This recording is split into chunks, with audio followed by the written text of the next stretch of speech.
நிறுத்த முடியாது. உங்க பிரயாணத்தை துவங்கினவர் கர்த்தர், உங்களுக்குள்ள அழைப்பை வைத்திருக்கிறவர் கர்த்தர்.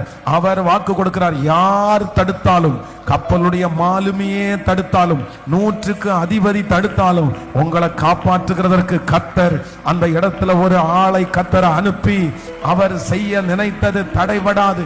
உங்களை கொண்டு நினைச்ச ஊழியம் தடைபடாது. உங்களை கொண்டு கர்த்தர் வச்சிருக்கிற அந்த சாட்சி எந்த விதத்திலும் தடைபடாது. ஆமென். அப்புறம் பாத்தீங்கன்னா அழகா இந்த கப்பல்ல இருந்து ஒவ்வொருத்தரும் பாத்தீங்கன்னா அந்த குறிப்பிட்ட இடத்துக்கு வந்த உடனே இந்த கப்பல் உடையுது. எல்லா பொருட்களையும் பிடித்து வேதம் சொல்லுகிறது இவ்விதமாய் அத்தனை பேரும் தப்பி கரை சேர்ந்தார்கள். தப்பி கரை சேர்ந்தார்கள்.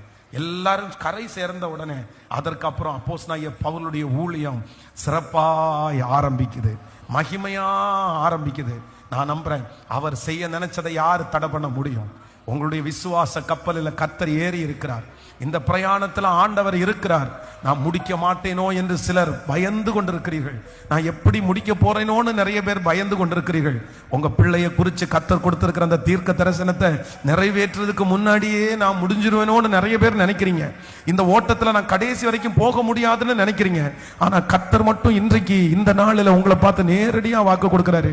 இல்ல மகளே, உன்னுடைய பிரயாணத்துல ஆரம்பிச்சதுல இருந்து உன் கூட டிராவல் பண்ணுகிற கர்த்தர் எந்த பிரச்சனை வந்தாலும், இந்த கப்பலே மூழ்கி போனாலும், நீ பிரயாணம் பண்ணுகிற எல்லாம் மூழ்கி போனாலும், அப்போஸ்தலனாகிய பவுலை கரை சேர்த்தது உண்மையானால் உங்களை நிச்சயமா கர்த்தர் கரை சேர்ப்பேன் என்று வாக்கு கொடுக்கிறார். அந்த தரிசனம் நிறைவேறுகிற வரைக்கும் கர்த்தர் விடமாட்டார். இந்த சொப்பனம் நிறைவேறுகிற வரைக்கும் ஆண்டவர் விடமாட்டார். ஆண்டவர் உங்களுக்கு சொன்னதை செய்யும் அளவும் கர்த்தர் கைவிடுவது இல்லை.